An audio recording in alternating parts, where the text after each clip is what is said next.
Erev Tov, everyone.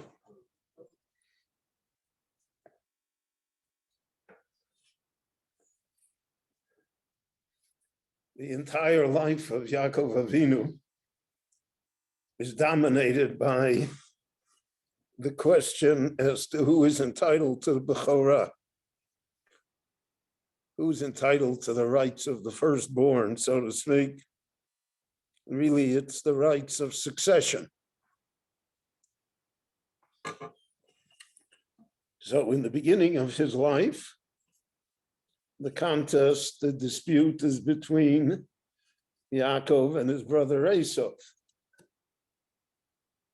And Yaakov purchases the right from Esau, and then later he obtains the right from his father, originally through subterfuge, but at the end, legitimately. Then the question arises regarding his own children.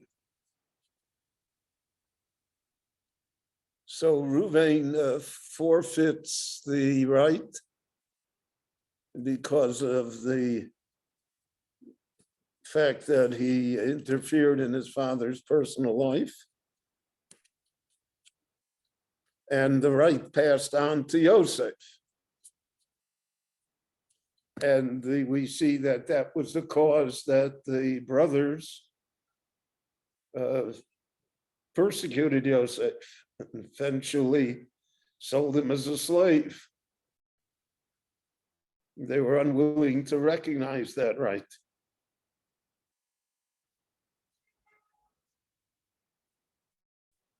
Now, at the end of his life, he comes to the question of Ephraim and Manasseh.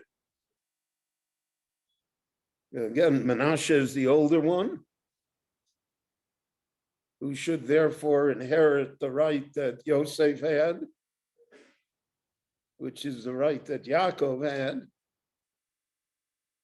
And Sikel es Yodov, he reverses his hands, and he gives the right to Ephraim, the younger of the brothers, and not to Manasseh.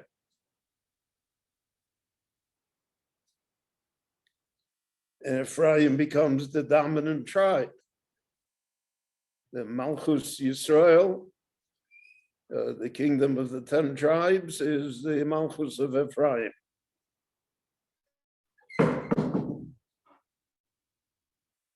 And we find later, no longer from Yosef, but even by Yehuda, where the kingdom is given to David HaMelech. So there the contest is between Shaul and David. The contest is between Yehuda and Binyamin as to who is entitled to the right of leadership. And originally it is granted to Binyamin, to Shaul, and then because of the fact that he does not heed the instructions of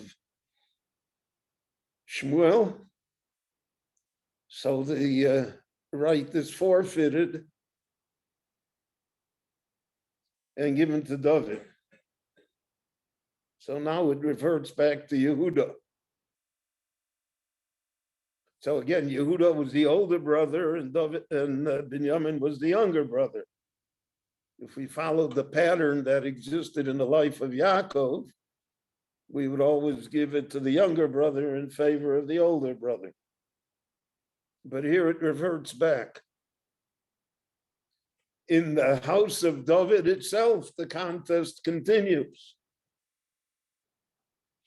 The older brother is Adoniyahu ben Chagit. And he said, Ani Amloch, we're going to see it in the Haftorah.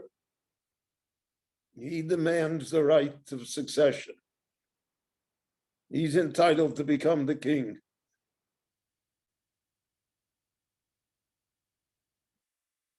That's after Avshalom is killed. The whole tragedy of David is always the right of succession. And David takes it away from Adoniyahu, and he grants it to Shlomo, who's the younger brother.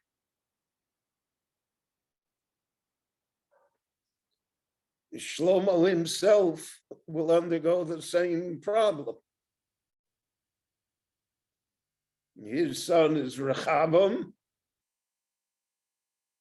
but the competition is Yerovam, who is Shevet Ephraim, who claims the right through Yosef yet. And the Meforshim here discuss the matter, especially the later Achronim, that almost all of the disputes within Jewish life, I'm not talking about religious disputes.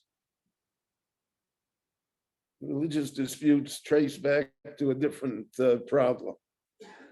But disputes regarding power, rulership, always have their root in this historical development of who's entitled to succession. So we find it today among Hasidic courts. It's a constant problem. The solution in Eastern Europe was that everybody went out and made their own. But that's not easy to do in a small country now. And because of that, therefore, you have a tremendous amount of infighting within the group itself over who is entitled. And it's true in the yeshiva world as well. There's the greatest yeshiva in Israel has been at war with itself for 25 years over this issue.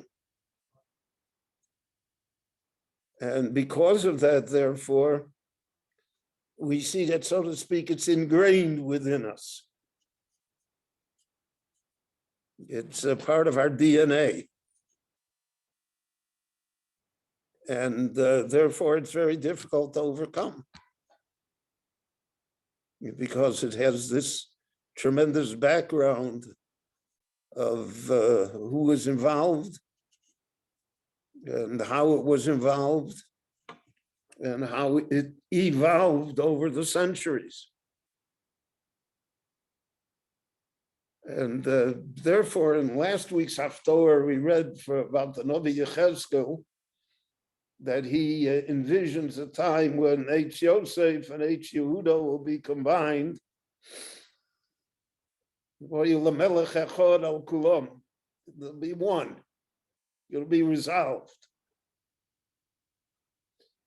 But unfortunately, point out that it may not be resolved. We find that Chazal have a concept of Mashiach ben Yosef, and they have a concept of Mashiach ben David. We are accustomed to think that Mashiach ben Yosef is a lesser Mashiach. He's an earlier Mashiach. There are all sorts of theories about Mashiach ben Yosef. There are some theories that he already has been here.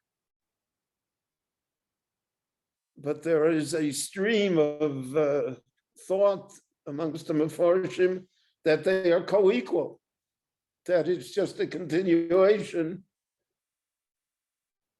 of the contest between Yehuda and Yosef that existed from the beginning, and that, so to speak, we'll have to learn to live with it. The Mefarshim discussed that's really the machlokas between the Rambam and the other great scholars, whether Yemos HaMashiach will be different than this world as we live in today. The Rambam holds Olam Keminhago Noeg. When the Mashiach comes, it's going to be the same. Right? You still won't find a parking space. The world will continue. The only difference will be that you won't, the influence of the nations of the world on the Jewish people will not be critical anymore. But otherwise, Olam Kiminhagam Noeg. So Olam Kiminhagam Noeg, they interpret that Mashiach ben Yosef can be equal to Mashiach ben David. We have two Mashiachs. If you can have two, you can have more than two. That's not mainstream. We don't like to think that way. And the majority of the scholars and commentators throughout the ages have always envisioned a different type of messianic era with a single Mashiach and with no competition between them. But then the question arises whether or not the competition is good or not. Maybe for the benefit of the people, two is better than one. And that is to have competitive, so you had Yehuda and Ephraim. They have to compete. You had Shaul and David. So that is an unanswered issue until today. It remains unanswered. But because of these parshias that we are reading, and because of the fact that Ma'aseh Avos Siman Labonim, so it perhaps can give us a different perspective as to things that go on in our time, situations which exist, and that therefore we cannot always be in such a rush to judgment of whether or not it's a good situation, or maybe it's not such a good situation. We don't know. And that's the mystery that always exists in attempting to understand historical events and in interpreting the Torah itself. So that is part of the contemplation here that we have when we discuss the life of Yaakov Avinu.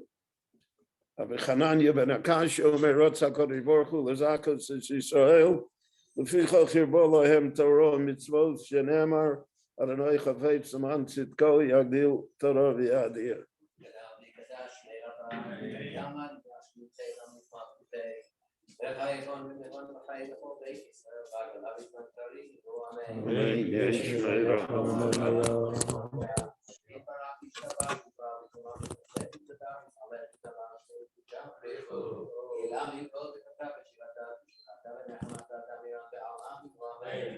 Amen.